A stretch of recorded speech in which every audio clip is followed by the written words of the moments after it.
Olá pessoal, estou aqui para comentar um pouco dessa leitura que estou fazendo, isto é Filtro Solar, do Emílio Garófalo, conforme eu havia prometido no vídeo anterior.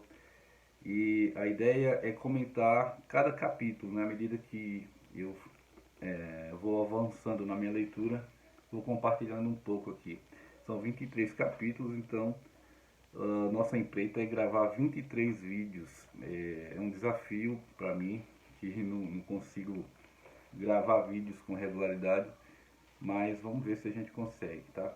Então, o primeiro capítulo do livro é intitulado Difícil de Traduzir. O autor abre o capítulo com uma lista de palavras bastante curiosas, né? São palavras que só existem em determinados idiomas. E exatamente por isso, quando se tenta traduzir aquele sentimento expresso por essa palavra, é algo difícil, uma vez que não tem uma palavra similar naquele idioma que se pretende, né?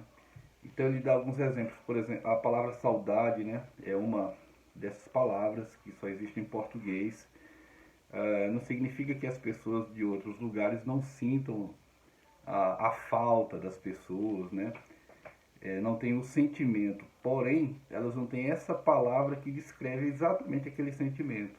Elas têm outras, mas não é exatamente igual ao que a palavra saudade significa, né?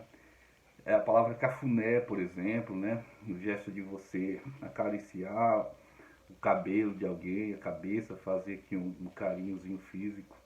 É uma palavra também que você não encontra em outros idiomas. E aí ele vai dando alguns exemplos de palavras, né? Por exemplo, jaios é uma palavra indonésia, refere-se a uma piada tão ruim e tão mal contada que é impossível não rir dela. Quem que não experimentou isso, né? Outro exemplo é uma palavra japonesa chamada Aji Otori, que se refere a quando sua aparência fica pior depois de um corte de cabelo. E assim ele segue dando vários exemplos, tem muita coisa engraçada. É, a ideia é ilustrar já de cara assim o que o livro de Eclesiastes representa. Segundo o autor, Eclesiastes é um livro escrito para falar de um sentimento difícil de traduzir, difícil de pôr em palavras, difícil de se descrever. E esse sentimento difícil de se colocar em palavras é a sensação que todos temos, essa sensação de que este mundo é cheio de coisas boas e valiosas, mas ao mesmo tempo imperfeitas e que não satisfazem plenamente o nosso coração. É o sentimento de que este mundo tem um valor excepcional, mas de que há algo de muito errado com ele. E essa tensão nos corrói e nos comove. E isso é uma coisa universal, que atinge o ser humano, né? Independente da cultura, da sua crença. É algo que vai e vem ao coração, essa sensação. Há dias em que estamos satisfeitos com o trabalho, com a família, com os planos.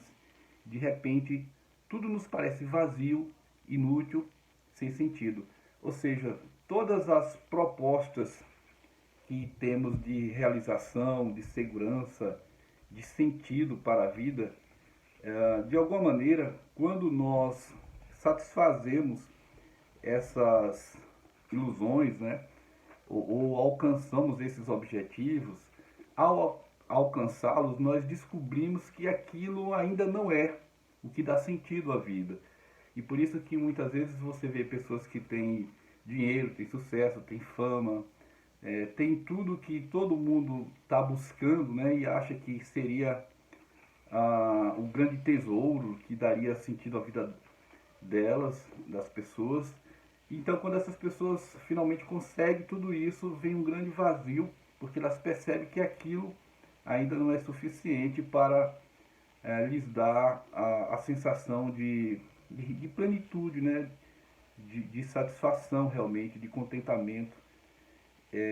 Então, o autor de Eclesiastes, né, que é o atribuído a Salomão, ele vai colocar uma questão fundamental. Qual é o proveito que o homem tem pelo seu trabalho, pela sua fadiga debaixo do sol? Ou seja, qual é o resultado, o ganho, qual é o sentido sabe, correr atrás de tanta coisa, de lutar, de se esforçar para conseguir as coisas na vida? Faz sentido a vida? E aparentemente a resposta imediata a essa pergunta é uma resposta muito pessimista, né? Não sem razão, Eclesiastes é um livro que é tido como difícil ou até controverso, né? Ele tem questões filosóficas muito profundas e que muitas vezes até parece contrapor ao conjunto total das escrituras. Então, esse pessimismo aparente, porque Salomão, ele ao fazer essa pergunta, né, qual o proveito que o homem tem pelo seu trabalho, pela sua fadiga debaixo do sol, a resposta imediata é que não tem sentido. Ele diz que tudo é vaidade, tudo é correr atrás do vento. E aqui é importante para a gente entender o sentimento de Salomão, é que vaidade, naquele contexto original, né, não significa a ideia que nós temos de vaidade, de pessoas que valorizam muito a aparência, que vão para academia, que gastam horrores com o corpo, enfim. Vaidade não é isso, não é querer exibir-se. Vaidade no hebraico é bel. Bel é a palavra que traduz, né, no original, a palavra para vaidade lá no hebraico é bel, significa vapor, vapor, algo como fumaça, como uma neblina, que é difícil de agarrar e que, portanto, é transitório e é passageiro. Então, quando Salomão diz que tudo é vaidade na vida, a ideia é que tudo é passageiro, que tudo é fugaz, que tudo que a gente tenta abarcar está escapando da nossa mão o tempo todo, e por isso a nossa tarefa de buscar esse sentido nas coisas é como correr atrás do vento. A gente nunca vai conseguir dominar o vento, né? Ter controle sobre o vento, e por isso ele usa essa expressão. Então parece que a resposta inicial de Salomão é devastadora. Ele diz que a vida não faz muito sentido, esse trabalho nosso, essa correria. Ele começa a descrever as atividades humanas, né? Tudo que as pessoas acham que dá sentido à vida. E ele diz que se pôs a construir grandes obras, e aí depois que ele construiu esse patrimônio, né? Construiu esses castelos todos, ele viu que tudo aquilo também era vaidade, né? Que era correr atrás do vento. Daí ele se põe a estudar, né? Ele se debruça sobre a ciência, sobre todo o conhecimento possível, e ele chega à conclusão que quanto mais ele conhece, mais ele se torna angustiado porque conhece, e que isso também é vaidade, ou seja, que isso não dá sentido à vida.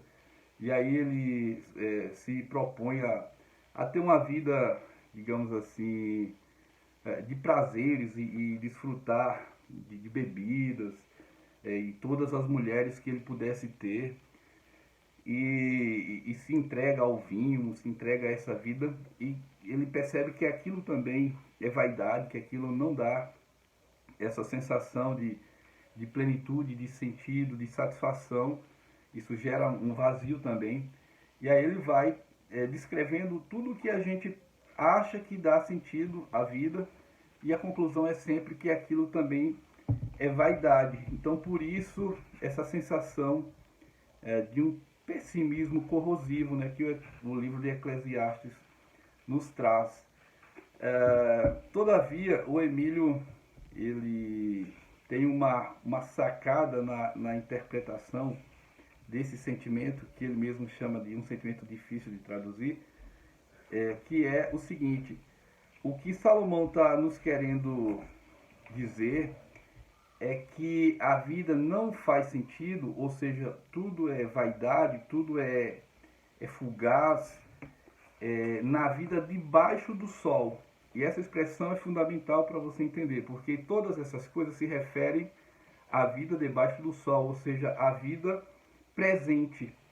E ele descreve que você concentrar, digamos, os seus esforços e pôr todas as suas energias e o sentido da sua vida nas coisas que estão debaixo do sol, ou seja, na vida presente, na vida física apenas, é como correr atrás do vento. Você nunca vai encontrar realmente propósito e satisfação e segurança e sentido, né? Porque o sentido, na verdade, não está debaixo do sol. A ideia é que o sentido está para além do sol. É preciso se voltar para aquilo que está para além do sol, que é justamente a vida com Deus, com o Criador, né? Então aí que está a